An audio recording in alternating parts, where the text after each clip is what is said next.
Ang hirap gawin ng isang bagay kung sa tingin mo ay hindi pa sa tamang oras. Isang bagay at pangyayari na gustong ipagpilitan sa iyo pero wala pa ito sa iyong isipan. Ano bang dapat mong gawin para umiwas sa ganitong sitwasyon? Tunghayan natin ngayon ang kwento sa buhay ni Harvey kung paano niya malusutan ang mga bagay na gusto ng kanyang grandma na si Mrs. Lu. Gusto kasi ng kanyang lola na magkaroon na ito ng love life pero mukhang wala pa ito sa isip ni Harvey. 30 taong gulang na itong si Harvey. Puro na lang trabaho sa kumpanya ang kanyang inaatupag. Kaya tara, samahan niyo ako sa panibagong kwento. Lumaki si Harvey sa piling ng kanyang grandma Lu dahil naging pasaway noon ang kanyang ina. Sa halip na alagaan ito, mas pinilipan niyang sumama sa lalaking kinamahumalingan niya. Kaya naman ay nagpalaki na lamang dito ang kanyang lola.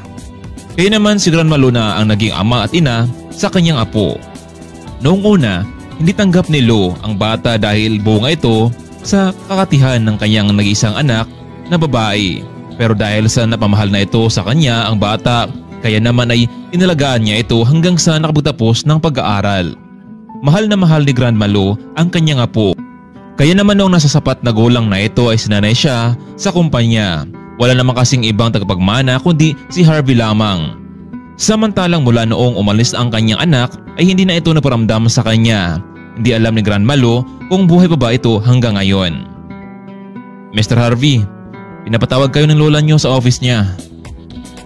Bakit daw, Jonathan? Hindi ko alam, Mr. Harvey. Basta, pumunta ka na ngayon. Sige, maraming salamat. Lola, ano meron at gusto niyo makausap? Halika dito, Harvey. Kumusta naman ang mga natutunan mo sa kumpanya? Nako, La. Hindi pala biro ang magpatakbo ng kumpanya pero malapit ko na rin itong naunawaan sa ang lahat. Mabuti naman, apo. La, bakit parang masyado yatang maaga pa ang tuturo mo sa akin dito? Malakas ka pa naman, di ba? Harvey, mas maigi nang alam mo ang lahat ng bagay bago ako mawala, apo. La naman, huwag kang magsalita ng ganyan. Magkakasama tayo na matagal dito. Apo, ang totoong realidad ay hindi magbabago. May mawawala at may darating. Apo, kaya ngayon pa lang gusto ko nang ilipat sa pangalan mo ang lahat ng shares sa kumpanya. Pero sa isang kondisyon. Naku, La. Anong kondisyon yun? Ang gusto niyo siguro ay tungkol sa babayan, no? Wala pa akong magustuhan, La. Ay ko namang masayang ang pinaghirapan mo at mapunta sa ibang babae na wala namang pakinabang. Harvey, kailan ka pa magka-girlfriend? 30 years old ka na. Bago ako mawala sa mundo, kailangan ko munang makita ang anak mo. Lola, parang yan yata ang pinakamahirap na gagawin ngayon, ah. Look, Harvey, kapag hindi mo pa pinakilala sa akin ang maging fiancé mo, ako na ang gagawa ng paraan at pipili ng babaeng nababagay sa iyo. La naman. Please, Harvey, ginagawa ko ito para na rin sa kapakanan mo. Ako na ang bahala sa magiging fiancé mo at hindi ka magsisisi.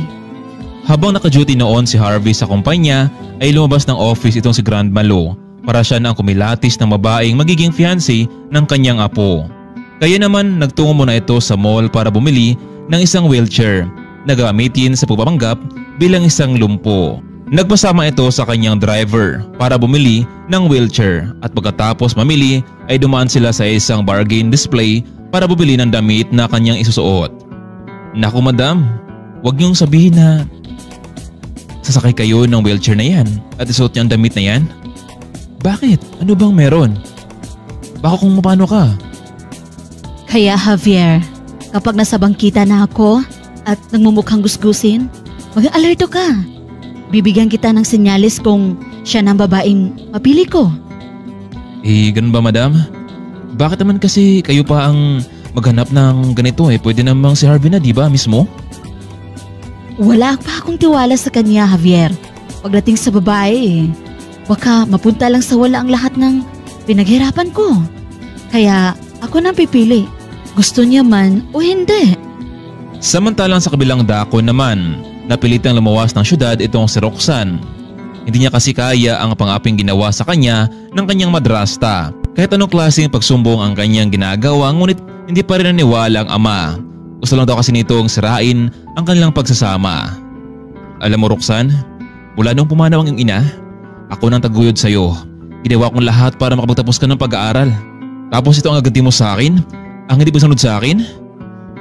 Tay, hindi naman ako mag-isa. Ngayon, kung hindi mo sinaktan at pinabayaan si nanay, siguro, ginusto mo rin na mangyari ito sa kanya dahil gusto mo makasama ang kabit mo. Tumahimik ka Roxanne. Huwag mo sabihing malaki ka na. At matigas na yung buto mo ha? Tay, hindi ako lalaban sa'yo dahil tatay kita. Pero dyan sa babaeng dinadala mo dito sa bahay, hindi ako papayag na pati ako sunusunuran sa kanya. Sige, subukan mong lumaban kay Estela. At ako na makalaban mo Roxanne. Kung ayaw mong sumunod sa pamahay na to, dahil meron ka ng sariling panindigan, umalis ka na lang. Hindi ko kailangan anak na suwail at palaban sa magulang. Tay, alam mo, sinunod kita. Bakit ayaw mong imulat yung mga mata mo sa katotohanan? Na pera lang ang habol sa'yo ng babaeng iyon. Roxanne, sumusobra ka na. Ang mas mabuti pa, umalis ka na dito at huwag ka nang pakita sa akin. Kahit kailan, hindi kita kailangan sa bahay na ito. Umalis ka na. Labis na nadurog ang puso ng dalaga sa mga salitang binitiwan ng ama. Na-brainwash na nga ito na Estela at ayaw na maniwala sa kanya. Kaya naman kahit alanganing oras ay umalis ito sa kanilang nayon at nagtungo sa syudad para makipagsapalaran. Damit at kaunting pera lang ang kanyang dala. Wala pa siyang kasiguraduhan kung makapasok agad ng trabaho, lalo na at wala siyang matuluyan sa syudad. Ilang oras ang biyahe nito sa bus. Makarating lamang sa syudad, tiniis niya ang gutom. Mabuti na lang at nagdala ito ng ilang perasong biskwit at tubig na mainom. Kung hindi ay mahimatay ito sa gutom. Hapon na ito nakarating sa syudad. Walang kasiguraduhan kung makapasok siya na agad ng trabaho dahil laking probinsya at madalas ay magsimula sa mababang trabaho kahit ay nakapagtapos siya ng business ad. Ay, salamat naman at nakarating na ako sa syudad. Ang dami palang sasakyan dito. Pero hindi ko alam kung saan ako matutulog ngayon. Kailangan ko mag-ingat. Maraming manluloko dito sa syudad. Ayaw ko matulad sa tatay ko na niloloko ng kinakasama. Ay, saan na kaya ako pupunta nito ngayon? Baka dito na lang muna ako sa may gilid ng fast food. Marami namang tao dito kaya safe ako. Ngunit ilang minuto ang nakalipas ay tumunog ang kanyang sikmura. Namoy niya kasi ang bango mula sa loob ng fast food kaya naman ay mas lalo siyang nagugutom. Ay naku, ang malas ko naman. Bakit dito ko pa naisipang tumambay? Mas lalo na ako magugutom nito eh. Ay, makalipat na nga ng pwesto. Hindi niya nakinaya pa kaya naman ay umalis na ito. Ngunit sa hindi niya inaasahan, may nakita siyang isang matandang lumpo na nakasakay sa wheelchair at balak nitong tumawid sa kabilang kalsada. Kaya naman ay agad niya itong pinuntahan ng matanda upang tulungan. Nako, Lola, teka lang. Sasamahan na kitang tumawid. Wala ka bang kamag-anak na nagbabantay sa'yo dito? Aba, iha. Maraming salamat. Kanina ko pa gustong tumawid pero wala namang nagmamagandang loob na tumulong sa akin. Meron kasi akong hinahanap eh. At nakita ko na siya. Kaya naisipan ko nang tumawid. Nako Lola, wala ka bang kamag-anak na nag-alalay sa'yo dito? Meron naman iha pero lahat sila abala sa trabaho eh. Kaya mag-isa ko na latong ginagawa. Sino bang hinahanap mo at pupuntahan na natin para makauwi ka na Lola? Ikaw, ang hinahanap ko iha. Mabuti na lang at dumating ka na. Huh? Paano Lola? Hindi naman kita kilala. Kaya nga iha, hinahanap ko yung taong tutulong sa akin para makatawid sa kabila at ikaw yun. Maraming salamat talaga iha. Alam mo, bihira na lang sa ngayon ang tumutulong sa kapwa. Madalas kasi wala silang pakialam kahit nahihirapan na at tinitigan lang nila. Saan ba ang uwi mo ngayon iha? Medyo paggabi na. Naku Lola, wala naman po akong bahay na matutuloyan dito. At saka po, Kakarating ko lang galing sa probinsya. Siguro dito na lang ako sa may bangkita matutulog. Ha? Ang lakas naman ng loob mo, Iha. Hindi ka ba natatakot? Syudad ito. Maraming masasamang tao. Bahala na ho, Lola. Gusto ko lang makahanap ng trabaho eh. Ano bang natapos mo, Iha? Business ad po. May pinag-aralan ka pala, Iha eh. Hindi ba nag-alala sa'yo ang mga magulang mo? Ay nako, Lola. Wala na po akong nanay. Ang tatay ko naman, hayun, laging sunusunuran sa kanyang babae. At ako ang palaging mali sa bahay namin eh. Kaya umalis na lang ako. Naku, nakakalungkot naman, Iha. Kung okay lang sa'yo na sumama ka na lang sa akin, bibigyan kita ng trabaho. Delikado ngayon dito sa labas. Maraming masasamang tao, Iha. At baka mabastos ka pa. Sayang, maganda ka pa naman. Sa mga oras na iyon ay nakita naman ni Javier ang driver ni Grandma Lu na may nakausap na itong isang dalaga. Kaya naman agad siya nagtungo sa sasakyan para puntahan ang dalawa. Lola, malayo pa ba dito ang inyong bahay? Nako, Iha, huwag kang mag-alala dahil mayroong susundo sa atin dito. Mas lalo tuloy natatakot itong si Roxanne, baka isang modus ito at maging dahilan para siya ay mapahamak. Iha, huwag kang mag-alala. Gaya ng sabi ko, maghanap ako ng trabaho na pwede mong mapasukan. Maya-maya lang ay habang tinutulak ni Roxanne ang wheelchair ng matanda ay may isang sasakyan ang huminto sa kanilang harapan. Madam, sumakay na po kayo dito. Teka lang, sandali lang, Lola. Anong ibig sabihin nito? Iha, sumakay ka na. Uuwi na tayo sa mansyon. Po, ang ibig niyong sabihin na mayaman po kayo, Lola? Sa bahay na tayo mag-usap, Iha, dahil medyo gabi na. Napilitan na lamang sumakay itong si Roxanne. Bahala na kung ano man ang mangyayari sa kanya. Total naman ay wala na rin nagmamahal sa kanya. Wala siyang maimik habang pinagmamasdan ang lugar na kanilang dinadaanan. Madam, siya na ba ang hinahanap nyo? Maganda siya. Panigurado akong magustuhan siya ni Sir Harvey. Sa mga oras na iyon, dito na kinakabahan itong si Roxanne kung ano ang kanyang gagawin. Javier, tumahimik ka nga dyan. Tinatakot mo naman itong si... Ano nga pangalan mo, Iha? Roxanne po. Oh, kay ganda ng pangalan mo, Iha. Roxanne, bagay sa'yo. Oh, nandito na pala tayo sa bahay. Welcome home, Roxanne. Huwag kang mahiya. Isipin mong bahay mo na rin ito ngayon. Bumaba na itong si Javier at binuksan ang pintuan ng sasakyan. Laking gulat ni Roxanne sa kanyang saksihan dahil ang nakala niyang matandang lumpo ay nakatayo ito at bumaba sa sasakyan. Iha, alam kong nagulat ka sa nakita mo. Pero mamaya sasabihin ko rin sa'yo kung bakit ko yung ginawa. Sa ngayon, may nakahanda ng pagkain. Maraming katanungan ang pumasok sa isipan nitong si Roxanne kung bakit siya pa ang napili ng matanda at kung ano ang binabalak nito sa kanya. Pagpasok nito sa mansyon ay hindi siya makapaniwala sa ganoon kayaman ng matandang ito na halos ay narito siya kung saan ang labasan ng mansyon. Maya-maya pa ay nasa bungad na pala sila ng isang mahabang mesa na kasya kahit 20 katao. Habang abala naman ang mga tulong sa pag-aayos ng mga pagkain. Oh, Roxanne, Iha, ano pang hinihintay mo? Kumain ka na. Madam, tayo lang po ba ang kakain ng mga ito? Parang ang dami naman yata para sa ating dalawa. Huwag kang mag-alala, Iha. Alam mo, pinaghandaan ko talaga ito para sa'yo. At kung may susobra man, narito ang driver at mga katulong para ubusin ito. Pagkatapos natin kumain, meron ako mahalagang sasabihin sa'yo. Madam, wala ba kayong ibang kasama dito sa mansyon maliban sa driver at mga katulong? Alam mo, Iha, meron ako nag-iisang apo. Pero lagi itong abala sa trabaho at halos sa kanyang condo unit na ito nakatira. Kaya ako lang palagi ang narito sa bahay. Naku, madam, nakakabagot naman siguro. Lalo na at sobrang laki ng bahay niyo. Kaya nga. Mamaya, Roxanne, may sasabihin ako sa'yo. Marahil, ito na yung magiging daan para guminhawa ang buhay mo.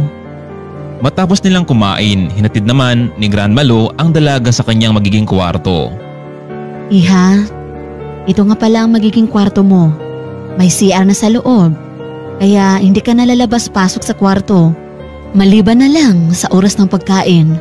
O siya, magbihis ka muna at pagkatapos ay mag-usap na tayo. Pagpasok ni Roxanne sa kwarto ay halos kasing laki ito ng kanilang bahay sa probinsya. Pero muling sumagi sa kanyang isipan kung dapat ba siyang magpasalamat sa matanda. Matapos magbihis ay lumabas na ito ng kwarto at hinanap ang sala. Noong natagpuan niya ito ay naroon na ang matanda at naghintay sa kanya. Oh, Iha, halika na. Madam, ano bang pag-uusapan natin? Iha, alam ko mabibigla ka sa sabihin ko sa'yo. Ikaw ang napili ko para pakasalan mo ang apo ko dahil nakita ko na mabuti kang tao. Ano po? Oo, Roxanne. Lahat ng kailangan mo, ibibigay ko sa'yo.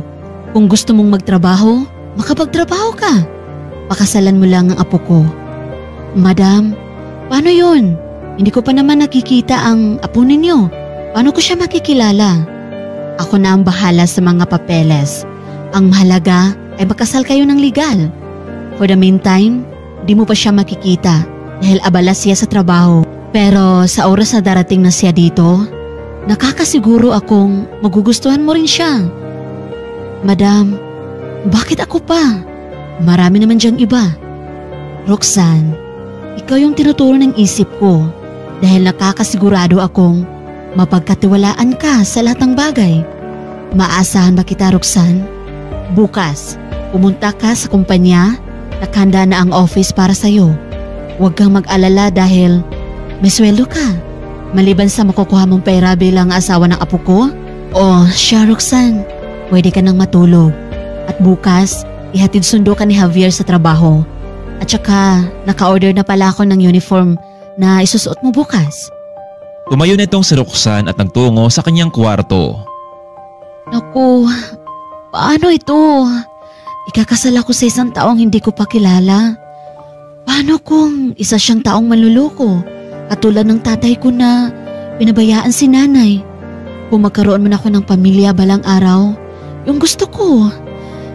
Iba sa kinagisnan kong pamilya. Ay, nalilito na talaga ako.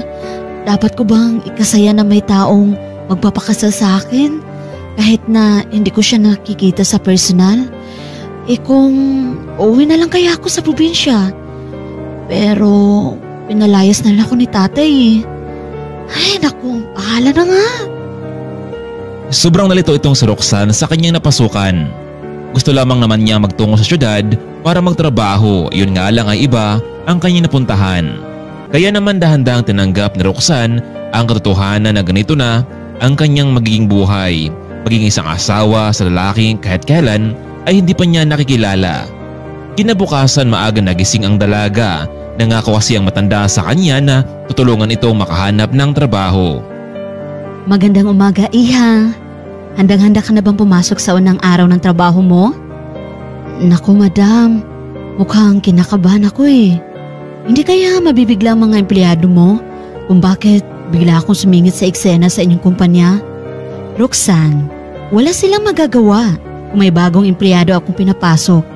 Remember, asawa ka na ng apo ko. Kaya sa oras na may taong mang-alipusta sa'yo, sabihin mo agad sa akin ha. Paano ko po ba makilala ang apo ninyo? Roxanne, sa ngayon, huwag mo munang isipin yan. Ang apo ko, ang mahalaga ay makapasok ka ng trabaho. Para naman, unang-una, may pakita mo sa tatay mo na kayang-kaya mo nang mabuhay na mag-isa. Maraming salamat talaga, madam. Hayaan nyo. Gagawin ko ang lahat sa abot ng aking makakaya. Sa oras na iyon, nang matapos na silang mag-almusal, inihatid ni Javier itong si Roxanne sa opisina. Suot nito ang bagong uniforme na binili ni Mrs. Lo sa kanya. Habang nasa biyahe ang dalawa, biglang nagsalita itong si Javier. Ma'am, congrats dahil kayo po ang napili ni Senyora Lo na maging partner na kanyang apo. Kaya huwag niyo nang sayangin ang pagkakataon. Mabuting tao si Mrs. Lo. Kuya, nahalata ko nga na mabuting tao pala si Ma'am Lu. Pero yung apo kaya niya, ano kaya ugali nun? Nako, bira ko lang nakita si boss. Madalas kong nakikitang magkasama sila ng kanyang assistant sa kumpanya. Kaya hindi ko masasabi sa'yo kung ano ba talaga ugali ni boss. Pero malay natin, mabait siya at magustuhan ka rin niya. Sa ganda mong yan, sigurado ako doon. Pero sa pagkakalam ko, wala ngayon si boss sa opisina. Narinig ko makausap sila senyora kanina. Pero at least, alam niya na nakahanap na si senyora ng magiging asawa niya. Oh, nandito na pala tayo. Ito nga pala yung company ID mo. Sunduin kita dito mamaya paghapon ha. Magkita ako sa dito mamaya. Sige Kuya Javier, maraming salamat talaga sa info na nalaman ko. Mag-ingat ka Roxanne sa first day mo ha. Bumaba na itong si Roxanne at naglakad ng ilang hakbang patungo sa entrance ng gusali. At isinuot nito ang kanyang company ID. Kaya naman ay pinapasok siya ng gwardiya sa loob. Sir, pwede po bang magtanong? Nasaan po ba dito ang room 5A1? Ma'am, nasa 5th floor po yun ang opisina ng mga lim. Pagsakay nyo ng elevator hanggat sa 5th floor, sa may dulo po, nandun po opisina ng mga lim. Bago lang ba kayo dito ma'am? Opo sir, first day ko po ngayon. Nako, balita ko wala ngayon dyan ang boss. At si Mrs. Lo, wala din dyan. Nakausap ko na si Mrs. Lo sa kanilang bahay at siya na ang nagpapunta sa akin dito. Nako, kung ganun ma'am. Special ka pala sa kumpanyang ito dahil si senyora na pala mismo ang nag-refer sa'yo dito. Sige po sir, pupuntahan ko na po ang 5th floor. Napayuko na lamang ang gwardya dahil alam nito na hindi basta-basta makapasok sa kumpanyang iyon kung sino-sino lang. Kapag hindi kasi nagustuhan ng HR ang isang aplikante ay hindi ito pinapasa sa interview. Lalo na kung tingin nito ay nakalamang ito sa kanya ng ganda. Pagdating sa itaas, agad niyang hinanap ang room 5A1 para makausap ang namahala dito. Pero sa hallway pa lamang ay maraming mga mata ang nakatingin sa kanya. Tila nanibago sila kung sino na naman kaya ang bagong pasok sa kumpanya. Samantalang tumawag naman itong si Mrs. Lo sa kanyang apo. Nais niyang ipaalam dito na may nanap na itong babae na nababagay sa kanya at ginagawa na matanda ang lahat para makasal ang mga ito. Lola, sigurado ba kayo dyan sa ginagawa niyo? Yes, apo. Kailan pa ba? Ngayon na ang tamang panahon para magpakasal na kayo. Inaasikaso ko ng mga papeles para sa inyong dalawa. Lola, kayo ang bahala. Pero sa ngayon, wala ako sa kumpanya. Nandito ako sa condo unit ko. Kailangan ko munang pahinga. Tatawagan na lamang kita kapag nasa opisina na ako. Pagkatapos nilang mag-usap ay binaba ni Harvey ang tawag. Harvey, nakakasigurado akong magugustuhan mo si Roxanne. Ibang-iba siya sa mga babaeng nakilala ko. Samantalang sa paglalakad ni Roxanne, hindi niya inaasahan na mabangga ang isang empleyado na naging dahilan para magalit ito sa kanya. Ano ka ba? Bulag ka ba? Tumingin ka naman sa dinadaanan mo. Akala mo kung sino ka? Hindi mo ba ako nakilala? Naku ma'am, pasensya na kayo. Unang araw ko kasi ngayon sa trabaho. So, bagong empleyado ka pala dito ha? Mabuti naman nakapasok ka. Siguradong nilandi mo ang manager na si Jonathan no? Kung kaya, hindi ka na dumaan sa HR. Pasensya na po kayo ma'am. Ayaw ko ng gulo. Gusto ko lang magtungo sa room 5A1. Aba, at talagang sa opisina pa ng boss gusto mong pumasok? Kabago-bago mo pa lang ah. Halika, sumama ka sa akin sa HR department. Siya pa rin na magdidesisyon. Sumama naman itong si Roxanne sa office ng HR. Ma'am, magandang umaga. Heto, meron tayong bagong kasama dito. Sa room 5A1 daw siya ma-assign. Ano? Sa room 5A1 siya ma-assign? Napaka-imposible naman. Sino bang nagpapasok dito sa kanya? Iwan ko madam, pero sa tingin ko, ikaw pa rin dapat ang masusunod sa kupanyang ito dahil ikaw ang HR. Tama ka dyan, Joliet. Ikaw, ano pangalan mo? Ako nga pala si Roxanne, ma'am. So, Roxanne, simula sa araw na ito, tanggap ka na sa trabaho. Naku ma'am, maraming salamat po. Oops, huwag ka muna magsaya. Kasi walang makakapasok sa room 5A1 maliban sa mga taong malalapit sa boss. Kaya ikaw, gusto ko magsimula ka sa pinakamababang posisyon bilang isang janitress. Dadaan ka muna sa akin bago ka umangat sa posisyon mo. Maliwanag ba? Sige na, tanggap ka na. Hubarin mo nga yung suot mo dahil hindi yan nababagay sa'yo. Magsuot ka ng uniform bilang janitress. Diyan ka nababagay. Alam ni Roxanne na hindi ganito ang utos ng matanda sa kanya. Pero bago niya ipagtapat ang lahat ay gusto niyang makiramdam muna sa lahat. Oh, ito na ang mga damit na bagay sa'yo. Isuot mo na ito. At alam mo, dito ka talaga nababagay. Magsimula ka muna sa CR. At kailangan walang dumi ang maiiwan ha? Sinunod na lamang ni Roxanne ang kagustuhan ng HR. Ayaw niya kasi ng kaguluhan. Hoy, ikaw na baguhan ka ha? Pumunta ka nga dito. Bumili ka sa labas ng pagkain namin. Dahil nagutom na kami. Pero ma'am, hindi naman ninyo ako utusan para sa ganyang bagay. Pagkain nyo yan kaya kayo dapat ang bumili. Aba, at sino ka para hindi sumunod sa utos namin sa'yo? Isa ka lamang hamak na janitress, di ba? Ano, susunod ka ba sa pinag-uutos namin o sasabihin namin kay HR na tanggalin ka na sa trabaho? Kabago-bago mo pa lang? Tila para kay Roxanne, ganito ang kanilang ginagawa sa mga empleyadong baguhan. Mabuti na lang at mahaba ang kanyang pasensya para sa mga ito. Kaya naman hindi na siya nakipagtalo pa sa mga ito. Bumaba na lang ito at nagtungo sa isang malapit na restaurant. Pero laking gulat ng gwardiya sa kanyang nakita. Naku ma'am, ano pong nangyari sa inyo? Bakit kinakasuot ng ganyan? Akala ko ba ay si Madam Lo ang nag-recommend sa inyo dito? Hindi basta-basta ang mga recommend niya. Ewan ko ba sir? Pinilit nila akong ipasuot sa akin ang uniform na ito dahil ito daw ang nabagay sa akin. At saan ka na mapunta ngayon ma'am? Hayun, inutusan nila akong bumili ng pagkain sa labas. Ano? Sumusobra na sila. Hindi ba nila alam kung sino ang nag-recommend sa'yo? Panigurado akong kapag nalaman na ito ni Madam Lo, lahat sila matatanggal kung sino man ang pasimuno nito.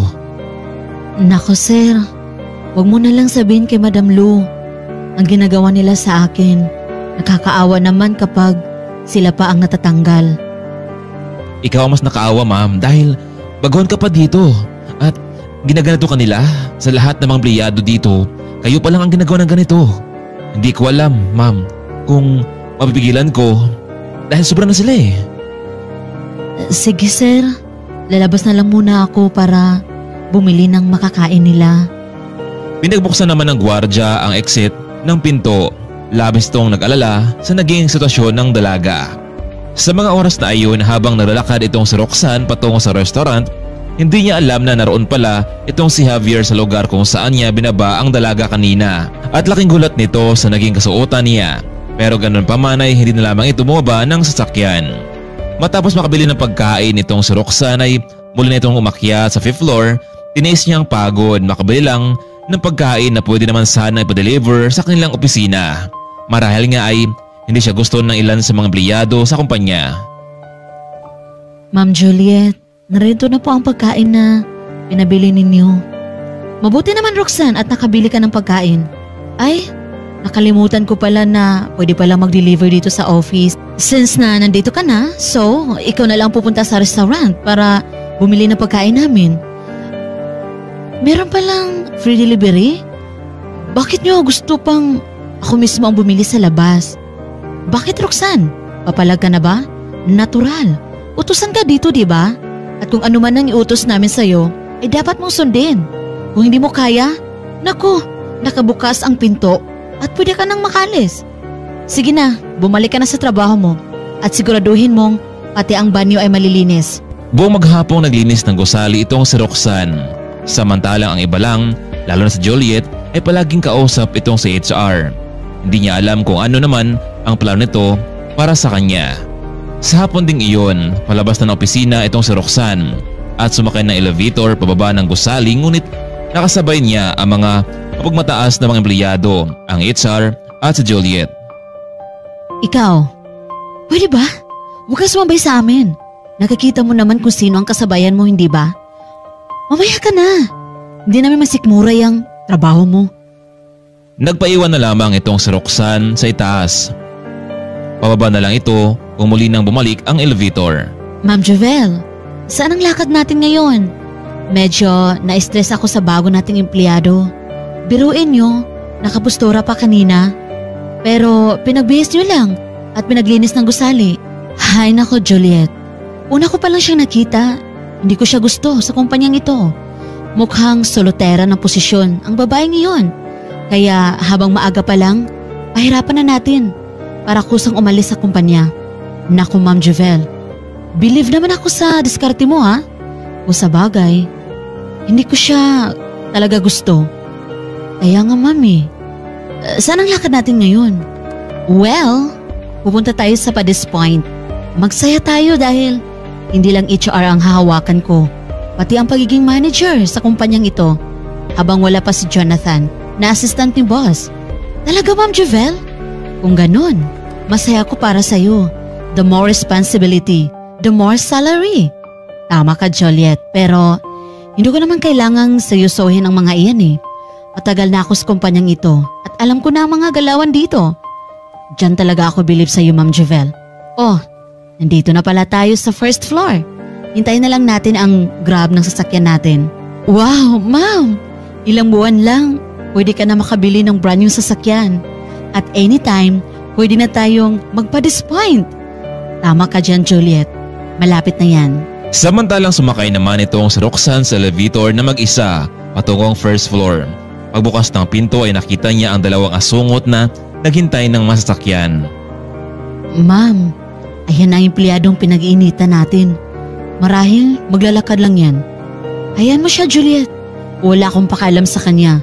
Ilang minuto pa ang nakalipas ay napatabi ng bahagya itong si Roxanne sa dalawa habang hinintay ang tawag ni Javier. Maya-maya pa may isang magandang sasakyan ang huminto sa kanilang harapan. Nako, Ma'am Jovel, ang sosyal naman ng Grav na na-hire niyo. Ang ganda. Sana ganyan ang magiging sasakyan ninyo. Bumaba ng dalawa at palapit na sasakyan para pumasok. Bumakas naman ang pinto sa may driver seat at tinawag itong si Roxanne. Roxanne, halika na dito. Laking gulat ng dalawa dahil si Roxanne ang tinawag ng driver at hindi sila. Wait, excuse me kuya. Kami ang nagpabook ng Grab na ito. Bakit siya ang tinatawag ninyo? Sa tingin niyo ba ginagawang Grab ang malyong halaga ng sakyang ito? Umayos kayo ha? Sumusobra na kayo. Lumapit itong si Roxanne at pinabuksan naman ni Javier ang pinto. Salamat kuya at narito ka na pala. Agad na umalis ang sasakyan at hindi agad nakapagsalita ang dalawa. Ma'am Jovel, sino siya? Bakit? Basta-basta na lang siyang sumakay sa isang mamahaling sasakyan.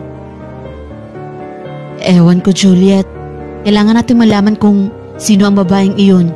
Ayaw kong masira ang plano ko na maging isang HR at manager sa kumpanyang ito. Roxanne, kumusta naman ang araw mo sa trabaho mo? Ayos lang naman Kuya Javier. Medyo napapagod lang ako eh. Nagkita ba kayo ni Jonathan sa office? Hindi pa. Wala akong Jonathan nakita doon at nakausap. Yung HR lang ang nakausap ko kanina. Kaya pala Roxanne. Anong ibig sabihin mo Kuya Javier? Roxanne, nakita kita kanina sa labas. Bakit ganun ang suot mo? Isang janitress? Kapag nalaman ito ni Miss Lo, paniguradong magagalit yun sa kanila. Nako, Kuya Javier, pwede bang wag mo munang ipaalam kay Madam Lu? Hayaan nyo, gagawa ako ng paraan para maging maayos ang pamamalakad sa kumpanya. Sige Roxanne, pero kapag hindi ko na napigilan ang lahat ng ito, ang ginagawa nila, ewan ko na lang. Sa hapon ding iyon, na makauwi na sila sa mansyon ay bumaba na itong si Roxanne at nagtungo sa kanyang kwarto para magbihis. Samantalang nagtungo naman itong si Javier kay Madam Lo para sabihing nakauwi na sila. Madam, nandito na po kami. Oh, Javier, mabuti naman kung ganun. Kumusta mo ng araw ni Roxanne sa kumpanya? Madam, hindi ko nakita ang kanyang ginagawa sa opisina pero nakita ko siya noong tanghali noong bumaba ito ng gusali at nagtungo sa isang restaurant pero nagtataka ako kung bakit parang janitress ang kanyang suot. Ano? Sigurado ka ba Javier? Yes, madam. Siya pa nga ang bumili ng mga pagkain eh. Tapos, ginawa pa siyang janitress at utusan sa labas. Hindi ito maaari. Pinamukha nilang utusan ng asawa ng apo ko? Pero madam, huwag mong sabihin sa kanya ha, na sinabi ko sa iyo baka magtampo yun sa akin. Hayaan mo, Javier. Hindi ko sasabihin sa kanya.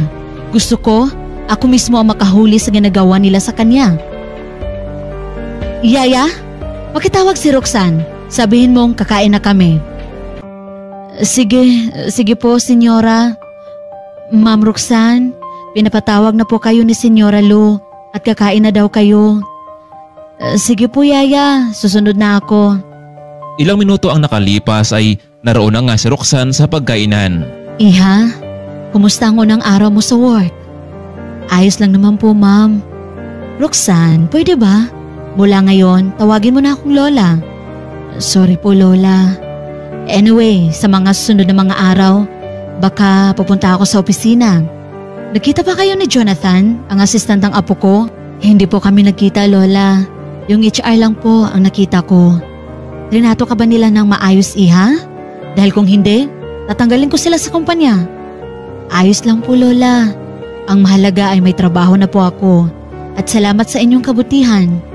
O siya, kumain na tayo habang mainit-init pa ang niluto ng pagkain. Matapos nilang kumain ay nagtungo na itong si Roxanne sa kanyang kwarto. Samantalang tumawag naman itong si Grandma Lo sa kanyang apo kung kailan ito pwedeng makita si Roxanne. Lola, bakit kayo napatawag sa akin? Harvey, apo, kailan ka ba pupunta dito sa mansyon para magkita na kayo ni Roxanne? Lola, marahil sa sunod na mga linggo uwi na ako dyan sa mansyon. Basta apo ha, aasahan ko yan. Sige na la. Wait, teka lang. Bakit wala si Jonathan sa opisina? Wala naman la. Gusto ko lang magpahinga dahil na-bored na kasi ako eh. Hay naku, Harvey. Interesado ka ba sa kumpanya? Bakit? Parang okay lang sa'yo na iba ang mamahala.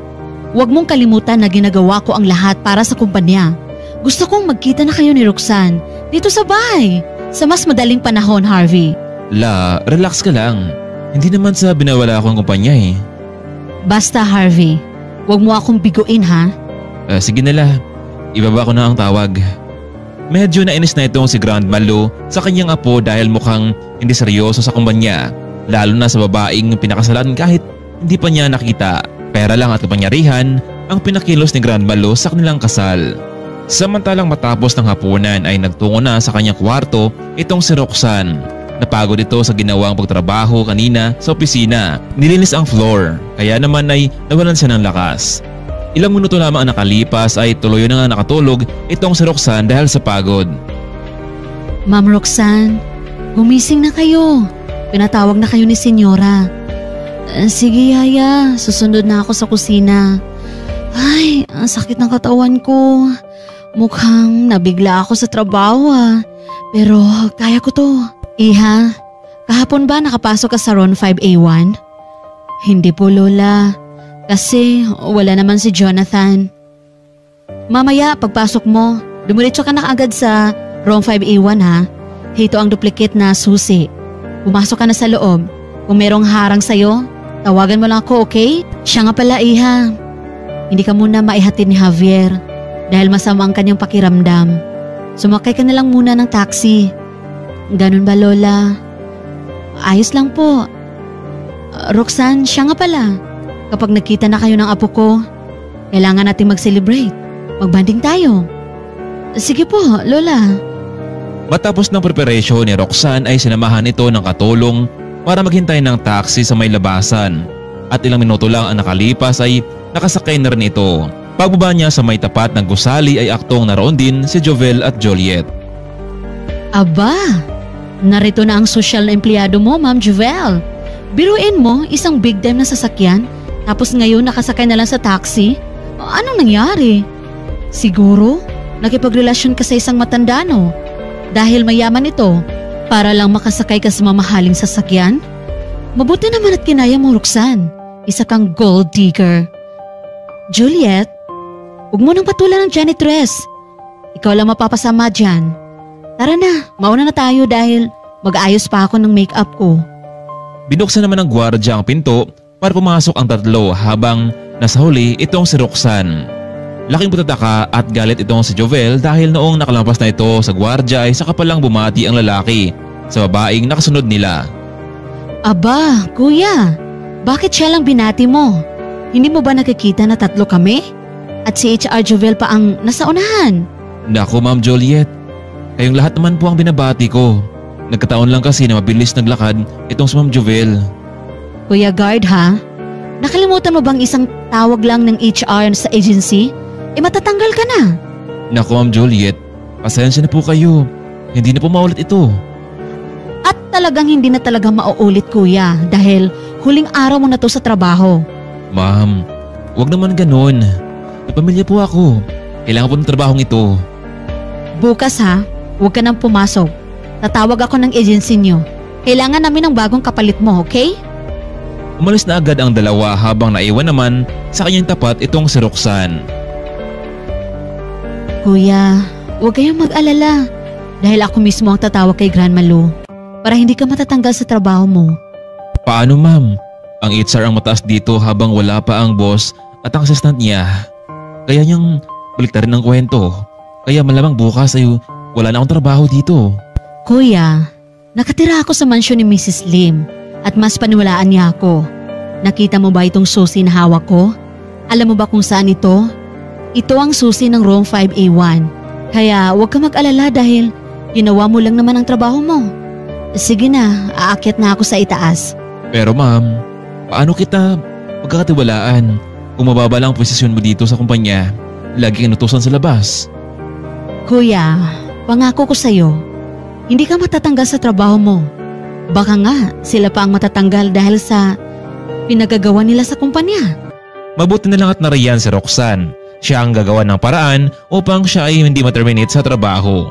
Noong nakarating na ito sa 5th floor, hindi mapakali itong sina Jovel at Juliet at tinawagan ang agency para tanggalin sa serbisyo ang naturang gwardya. Alam mo ma'am, nakakainis talaga yung babae na iyan. Kabago-bago dito tapos siya pang binati ng gwardya. Juliet, tatawag na ako sa agency at bukas hindi na yan makapasok dito. Lalo na rin yung babaeng akalamera. Habang nakaupo at nag-ayos ng makeup itong si Jovel, ay dumaan sa kanilang harapan itong si Roxanne at papunta ito sa room 5A1. Kaya naman ay pinigilan nila ito. Teka lang, anong binabalak mo Roxanne? Huwag mong sabihin papasok ka sa office ng CEO? Naloloka ka na ba? Dito ka lang no? Maglinis ka na ng sahig at magpunas ng inodoro. Alam mo Juliet, sumusobra na kayo ng HR eh. Alam ba ni Senyora Lou ang ginagawa niyong ito sa mga empleyado? Aba! At dinadamay mo pa talaga dito ang senyora? Paano mo siya nakilala? Samantalang baguhan ka lang naman dito. Sino ka ba talaga? Juliet, hindi na mahalaga kung sino ako. Wala kang magagawa kung papasok ako sa room 5A1. Ma'am Jovel, pigilan niyo si Roxanne. Gusto niyang pumasok sa office ng CEO. Maya-maya pa biglang dumating ang HR at hinawakan ang kamay ni Roxanne. Hoy! Ikaw na babae ka. Huwag mong tanggalin pumasok sa loob ng office na yan dahil ako ang makakalaban mo. Ngunit hindi pa rin nagpapigil itong si Roxanne. Kinuha niya ang susi at binuksan ang pinto. Laking gulat niya kung ano ang nasa loob nito. Masyadong makalat ang opisina, tila may taong sinadyang guluhin ang naturang opisina na parang may hinahanap ito. Pagkapasok sa loob, sabay nilock nito ang pinto para naman na hindi makapasok ang dalawang asungot. Tinawagan niya itong si Senyora Lou para paipalam dito na nakapasok na ito sa loob pero sobrang gulo. Roxanne, kumusta na? Nakapasok ka na ba sa loob? Oo Lola, pero mukhang binagyo ang naturang lugar. Tila may mga taong pumasok at naghanap na isang mahalagang bagay. Sige Roxanne, tatawagan ko si Jubel kung bakit makalat ang opisina ng apo ko. Sige po Lola, ayusin ko muna ang loob ng opisina. Hello? Sino sila? Kung si Mr. Harvey at Jonathan ang hinahanap nyo, wala pa sila ngayon dito. Tumawag na lang po kayo ulit bukas. Sasagot pa lang sana itong si Mrs. Lou, ngunit binabaan na siya ng tawag.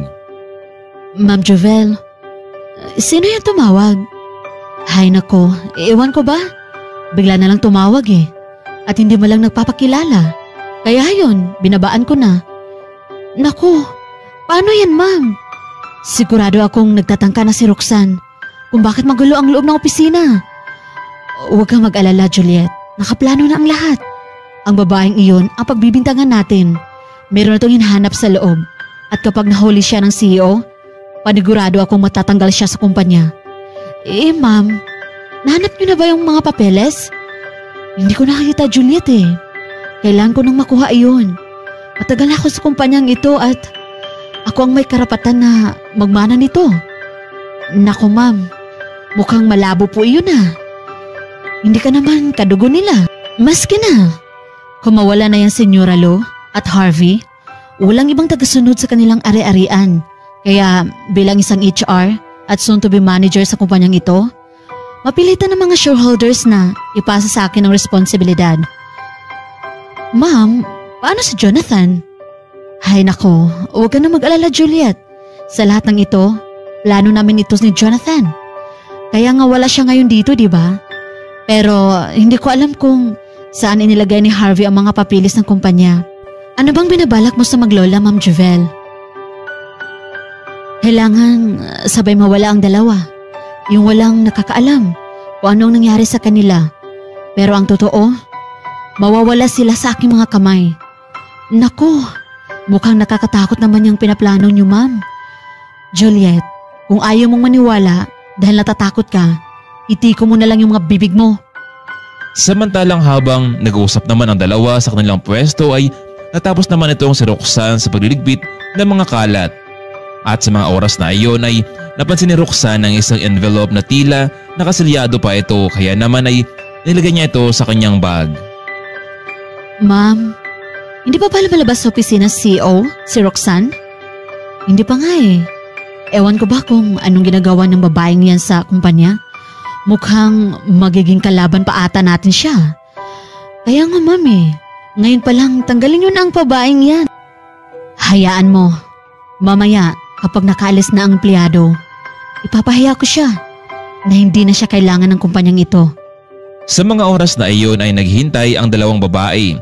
Nalumabas si Roxanne mula sa opisina ng CEO, lalo na at magla-lunch break na, pero hanggang ngayon ay walang Roxanne ang lumabas. Maya-maya pa may isang food delivery ang dumating at papunta ito sa lugar ng CEO. Kuya, para kanino yung delivery? Saad naman ni Jovel. Ma'am, para po ito kay Mrs. Roxanne. Ganun ba kuya?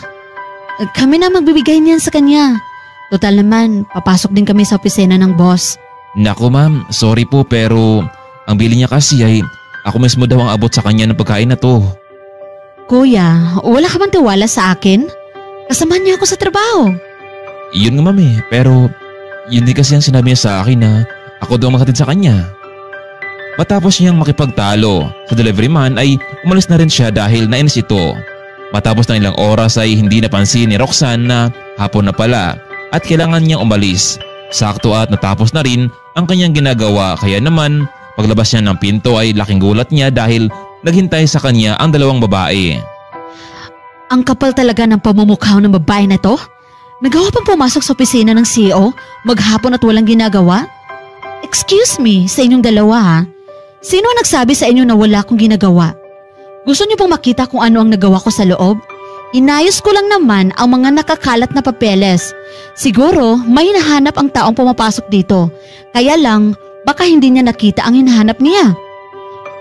Napaparinig ka ba Roxanne? Hindi mo na kami ginagalang ha. Samantalang isa ka lang namang baguhan dito. Alam nyo, malalaman ko rin kung sino ang pumasok sa loob ng walang pahintulot mula sa CEO ng kumpanya. At kung sakaling matanggal man ako, isasama ko kayo dahil hindi kayo nababagay sa kumpanyang ito. Akma na sanang nalapitan ni Jovel si Roxanne para sa bunutan nito. Mabuti na lang at agad siyang nakaiwas at agad lumabas ng gusali. Ay, nakakainis talaga yung babaeng yan. Kailangan din siyang mawala dito, Juliet. Malaking hadlang ang babaeng yan sa mga plano ko. Kailangan ko muling makapasok sa loob ng opisina ni boss at mahanap ang mga papeles. Tuloy na ngang nakalabas ng gusali itong si Roxanne. at sumakay ng taxi patungo sa mansyon. Kailangan niya makausap si Grandma Lu sa kanyang nasaksihan. Roxanne, kumusta ang ikalawang araw mo sa opisina? Lola, may gusto akong sabihin sa'yo. Ano yan, Roxanne? Ano yung sasabihin mo? Alam mo, Lola, mukhang may kutob akong merong ginagawang hindi maganda ang HR sa kumpanya. Lalo pa at wala nga po ninyo. Noon pa man, Roxanne, kaya nga gusto kong magkamabutihan na kayo ng apo ko. Baka sa sunod ng mga araw ay darating dito ang apo ko at makakilala na kayo ng personal. Sige na, magbihis ka na para sabay na tayong kumain. Matapos nilang kumain ay nagtungo na rin si Roxanne sa kwarto para makapagpahinga. Ngunit bigla na lamang nagring ang kanyang phone na hindi niya alam kung sino ang tumawag. Hello? Sino to? Roxanne, anak, ang tatay mo to. Aba, himalang tumawag kayo sa akin, tay. Anong kailangan mo? Roxanne, tulungan mo ako. Ano? Kailangan nyo ng tulong ko? Roxanne, wala na dito si Stella. Iniwan niya na ako. Nagkasakit ako dito at hindi ko mabigay sa kanya ang kanyang pangangailangan. Tay, matapos niyo akong saktan at pinalaya sa sarili nating pamamahay dahil sa babaeng iyon? Tapos, bila kayo magpaparamdam sa akin? Sorry Roxanne, nagkamali ako. Inakala kong hanggang dulo ay samahan niya ako dito pero siya pala ang unang bumitaw sa samahan namin. Iwan ko sa'yo, tay. Hindi ko pa alam. Sige na, kailangan ko na magpahinga. May trabaho pa ako bukas. Bye. Pinutol na ni Roxanne ang tawag ng kanyang ama. Hindi siya makapaniwala na matapos ng lahat ay narito siya para magmakaawa sa kanya. Hindi niya masasabi kung totoo nga ba talaga ang pinagsasabi ng kanyang ama. Minsan kasi ay lagi nitong nagsinungaling sa kanya noon. Bago ito matulog ay kinuha muna nito ang envelope na kanyang nakita habang nilinis niya ang loob ng opisina. Alam niyang isa ito sa mahalagang papeles ngunit parang merong bubulong sa kanyang isipan na itago ito. Kinabukasan ay maagang nagising itong si Roxanne dahil sa tunog ng kanyang phone. Tay, masyado pang maaga para tawagan niyo ako. Ano bang gusto niyo? Miss, ito nga palang funeral home. Ano? Anong pinagsasabi mo? Nasaan ang tatay ko? Kaya nga kami tumawag sa iyo, Miss. Ikaw ang huling kausap ng tatay mo. Dito sa phone niya, may napag-report sa amin nitong umaga lamang na ang tatay mo ay wala na. Hindi to pwede. Kausap ko na siya kagabi. Tapos ngayon, sasabihin niyo na wala na siya? Miss, walang ibang mag-claim na katawan ni Mr. Lopez dito sa funeral kundi kayo lamang. Maghintay kami dito na ilang araw. Sige na, marami pa pang gagawin dito. Binaba ng lalaki ang tawag ngunit hindi pa rin makapaniwala itong si Roxanne sa sinapit ng kanyang ama. Kailangan niyang magtungo sa probinsya para malaman ang katotohanan. Kaya naman, sa umaga ding iyon ay nagpaalam mo na ito kay Miss Lo para kumpirmahin ang sinabi ng funeral home. Iha, kahit na sinasaktan ka at pinalayas ng iyong ama, gusto mo pa rin siyang makita. Oo, Lola. Dahil kahit ganun siya, Lola, siya pa rin ang tatay ko. Ikaw ang bahala, Iha. Kapag naging maayos na ang lahat, pwede ka nang bumalik dito. O, heto, tanggapin mo itong 100,000. Pamasahe mo, allowance, at mga gastusin sa probinsya. Lola, mukhang sobra naman po yata ang perang ibibigay niyo po sa akin. Roxanne, tama lang yan. Mag-iingat ka doon. At kapag naging maayos na ang lahat, bumalik ka na dito ha. Oo naman Lola, babalik ako dito. Pangako yan. Matapos ng kanilang agahan ay sumakay na itong si Roxanne ng bus. Ilang oras din ang kanyang biyahe bago makarating sa kanilang lugar. Pagkarating sa kanilang lugar ay dumiretso na ito sa funeral home. Totoo nga ang kanyang nakita na wala na ang kanyang ama. Ganun pa man kahit na meron siyang hinakit sa kanyang ama ay naging malungkot pa rin itong si Roxanne dahil hindi man lang niya napatawad ang ama sa kanyang nagawa. Sorry tay, kung hindi ako naniwala sa'yo. Walang hiya ng babaeng iyon. Iniwan ka lang dahil ba wala ka nang pakinabang sa kanya? Dahil wala namang ibang hinihintay na bisita itong si Roxanne, kaya naman ay matapos inilabas sa funeral, kinabukasan ay tuloy ng inilibing ang kanyang ama. Samantalang hindi naman inasahan ni Jovel at Juliet na sa araw na iyon ay darating ang boss sa opisina. Magandang umaga, Sir Harvey. Nakakagulat naman po kayo. Jovel, nasaan ang susi ng opisina ko? Heto po, sir.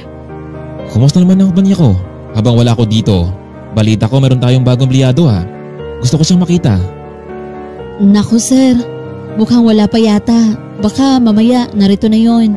Aba, mukhang sobrang linis naman yata ng opisina ko. Ikaw bang nalinis nito, Jovel? Naku, sir.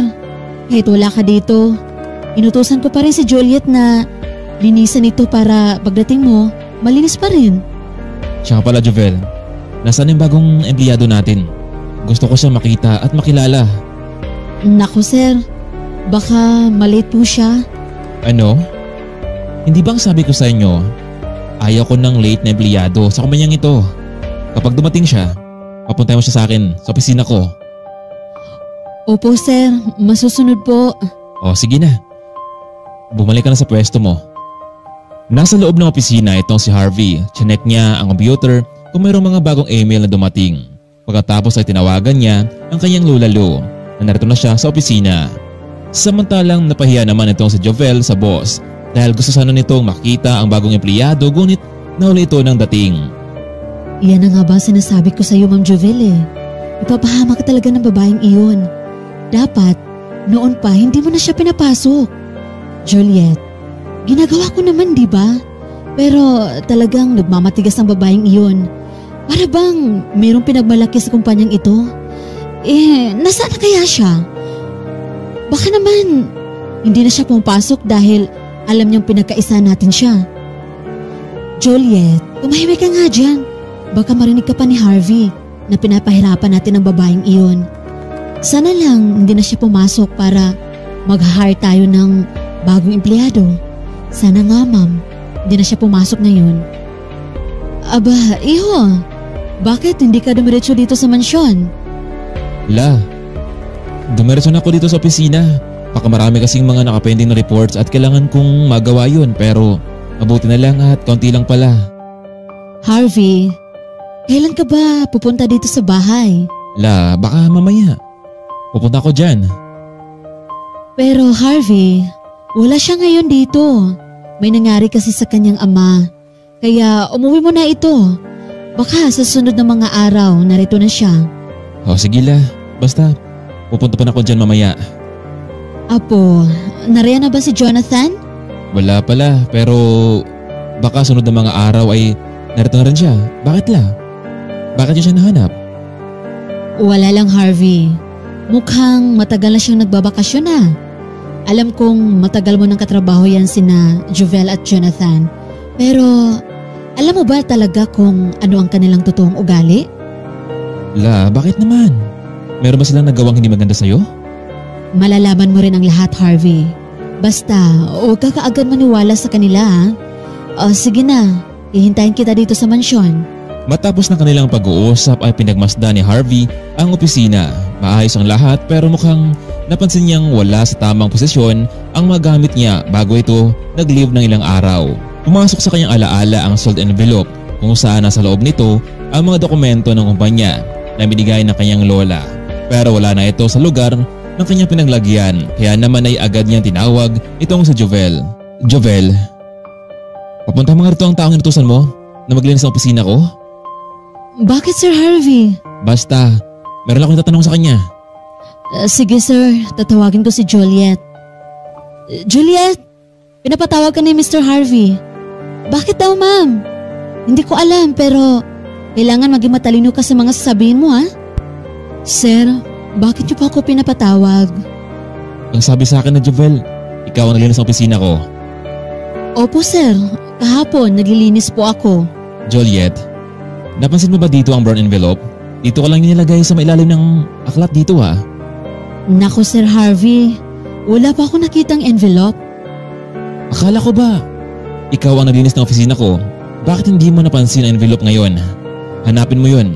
Baka tinapon mo. Kung hindi mo yun mahanap, hanggang bukas ay magpaalam ka na sa kumpanyang ito. Ayoko ng taong pakilamero ha sa gamit ko. Kung ano man ang dapat ay balik mo sa dating pwesto. Sir, baka naman po nasa ibang lugar ko lang nailagay. Kaya nga, hanapin mo dahil mahalagan sa akin. Masusunod po, Sir Harvey. Hinanap ko na Juliet ang envelope sa buong sulok ng opisina pero hindi niya talaga ito nakita. Tawagan mo si Jovel. Gusto ko siya makausap at magharap tayong tatlo sa loob. Ma'am Jovel, pinapatawag ka ni Mr. Harvey. Bakit daw? Ewan, mukhang nagalit yata eh. Naku ma'am, bakit nyo naman kasi sinabi na ako ang naglinis? Mukhang galit tuloy siya sa akin dahil merong nawawalang gamit. Mukhang alam ko na kung sino ang kumuha noon. Juliet, baka si Roxanne ang kumuha.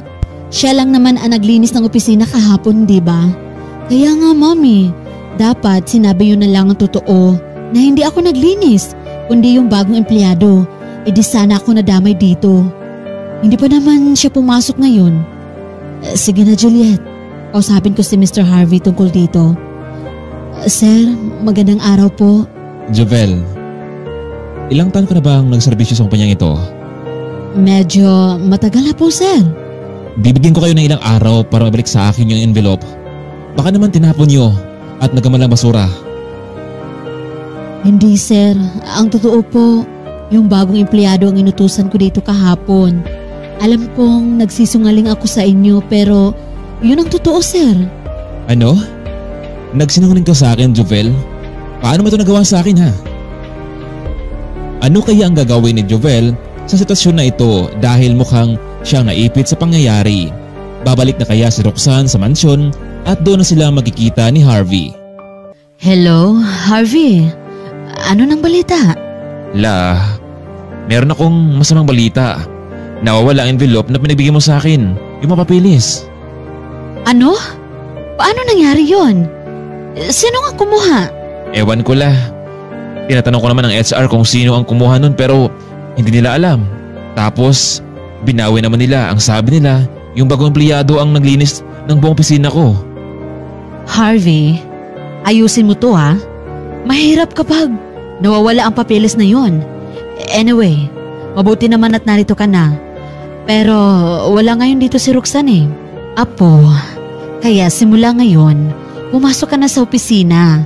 Baka pagising mo isang araw na sa bangkita ka na lang natutulog dahil sa mga taong nainggit sa'yo. Kaya kita pinakasal kay Roxanne Lopez para may katuwang ka kapag wala na ako, Apo. Huwag kang magsalita ng ganyan. Hindi yun nakakatawa. Hindi rin ako nagbibiro, Harvey.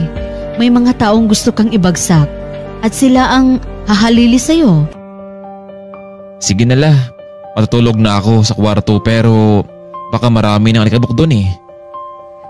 Alam mo, araw-araw ko yung pinapalinis, Harvey. Dahil alam kong isang araw, darating ka sa mansyon. Alam mo, may kutob akong may kinalaman si Jonathan sa mga pangyayari sa opisina. Hindi ako nakasigurado dahil maayos naman siyang nagpaalam sa akin na magbakasyon. Oo, pero bakit hanggang ngayon wala pa rin ito? Hinayaan niyang makapasok ang empleyado sa opisina mo na dapat ikaw lang at siya lang ang nakakapasok dito? Oh, sige na Kailangan ko muna magpahinga at bukas gusto kong i-meeting ang lahat ng empleyado sa kumpanya. Mabuti naman at naisip mo yan. O sige na, babalitaan na lang kita kapag nakauwi na rito si Roxanne. Panigurado akong magugustuhan mo siya. Alam mo Apo, maganda siya at meron din namang pinag-aralan. Umalis na itong si Harvey at dumiretso sa kanyang espesyal na kwarto. Ganun pa rin naman ang itsura, walang pinagbago. Na-miss at naalala niya tuloy noong bata pa ito. Lagi siyang nilalaro ng kanyang ama at ina. Pero sa isang iglap ay nagbago ang pakitungo sa kanya ng ina at kalaunan ay umalis ito na walang paalam. Kinabukasan maagang bumangon itong si Harvey. Hindi na nga ito nagawa pang mag-almusal. Gusto niyang i-meeting ang lahat sa kumpanyang iyon. Kuya Javier, pwede mo ba ako ang ihatid sa kumpanya? Sige Sir Harvey, walang problema. Nakarating naman itong ligtas itong si Harvey sa kumpanya. Laking gulat ng mga empleyado sa umagang iyon. Habang kasalukuyang kinakausap ni Harvey ang lahat ng mga empleyado, ay bigla namang may isang babae ang sumingit sa meeting. Ikaw, sino ka? Bakit ngayon ka lamang? Hindi mo ba alam na ayaw ko ng empleyado na laging late? Naku sir, pasensya na po kayo. Sir Harvey, yung babaeng iyon, siya ang inutusan kong maglinis sa opisina mo. At take note, ngayon lang siya bumalik sa trabahong ilang araw nang nakalipas. It's Jovel. Bakit hindi mo tinanggal noon pa man? Alam mo naman pala na hindi na siya pumapasok dito. Sir, sinabi ko na sa kanya pero matigas ang pamumukha at ayaw umalis. Parang meron yata siyang pinagmalaking shareholder sa kampanyang ito. Excuse me sir, nagpaalam naman po ako. Kailangan ko magpunta sa probinsya namin for personal matter. Hoy, ikaw babae ka. At kailan ka pa nagpaalam sa akin ha? Sir Harvey, kayo na po ang bahalang magtanggal sa kanya. Ikaw ang boss at ikaw ang may karapatan para magpaalis sa kanya dito. Saad naman na Jovel sa boss. Miss, kung ikaw ang naglilinis ng opisina ko, ilabas mo na ang envelope dahil mahalaga yon sa akin. Sir, wala pa akong envelope na nakita dito. Oo, ako ang naglinis ng room 5A1.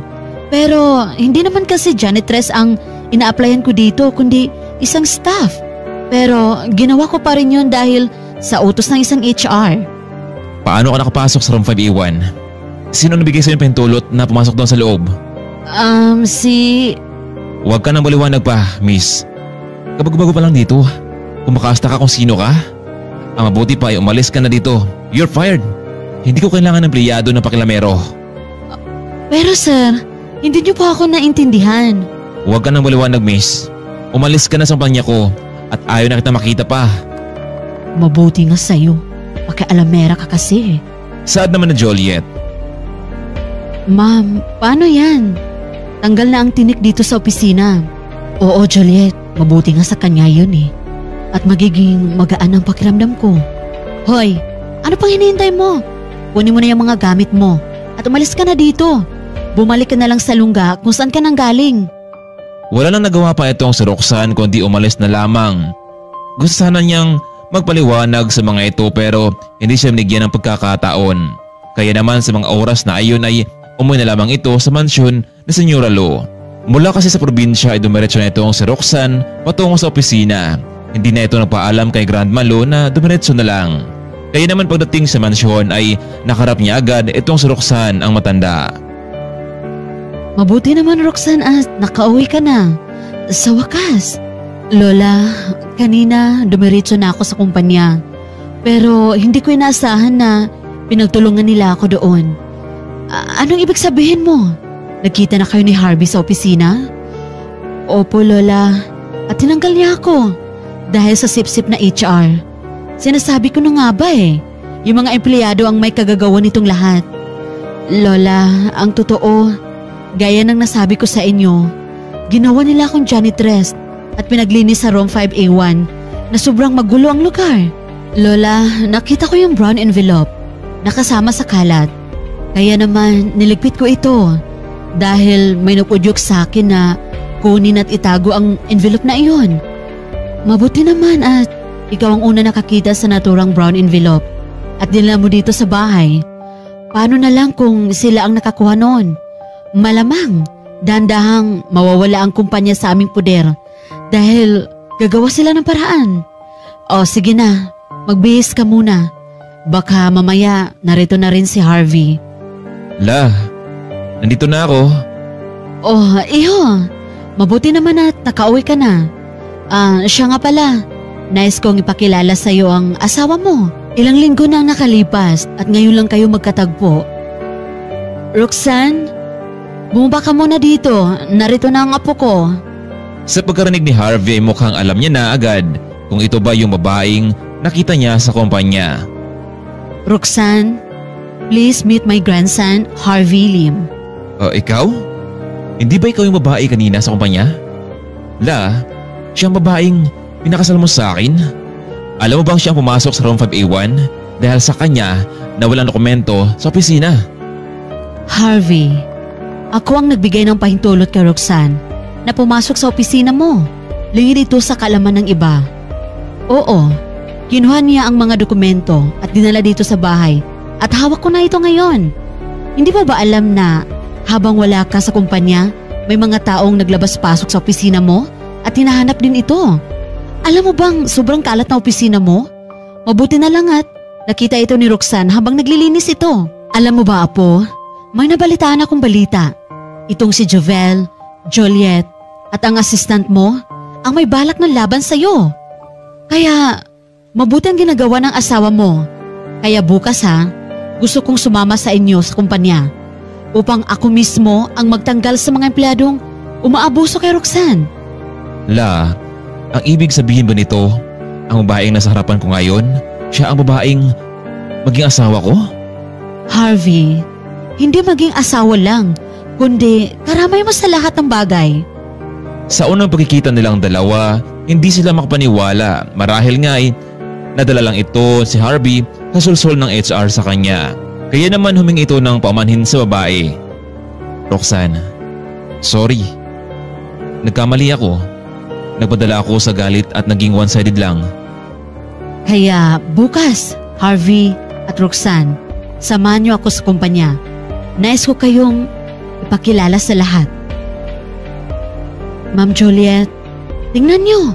Narito ang senyora, kasama si Harvey. Wait, teka lang. Tama ba yung nakita ko? Si Roxanne? Kasama din nila? Paano nangyari to? Ano? Sigurado ka ba, Juliet? Oo. Ayan, tingnan mo. Sa mga oras na iyon ay miniting ni Mrs. Lo ang lahat. Pinagtapat nito ang totoo kung ano ang relasyon ni Roxanne at Harvey. Bilang mag-asawa, laking gulat naman ang lahat sa nalaman. Samantalang pinahiya naman ni Mrs. Lo itong sina Jovel, Juliet, lalo na itong si Jonathan na naging kasabwat sa lahat ng plano. Gusto nilang gumawa ng masamang paraan para mawala ang maglola pero hindi sila nagwagi. Kaya naman sa araw ding iyon, nakapagdesisyon itong si Mrs. Lo at Harvey na tanggalin na sa kumpanya ang mga ito. Mabuti na lang at naawa pa itong si Mrs. Lo at hindi na lamang pinakulong pa ang tatlo. Samantalang matapos ng lahat, nalaman ni Roxanne at Harvey na hindi agad magiging madali sa kanila ang kagustuhan ng kanyang lola. Pero wala namang imposible at nandahan din nilang matutunang mahilin ang bawat isa. Sa ngayon ay magkasama ang dalawa sa pagmamanage ng kumpanya. Hindi to biro pero gagawin nila ang lahat para sa ikakasiya ng kanilang magiging pamilya. Hanggang dito na lamang muna, kaibigan. Maraming salamat sa walang humpay ninyong pagsuporta sa ating channel. Saan mang sulok tayo ngayon ng mundo, lagi po tayong mag-iingat. Hanggang dito na lamang. Maraming salamat at paalam.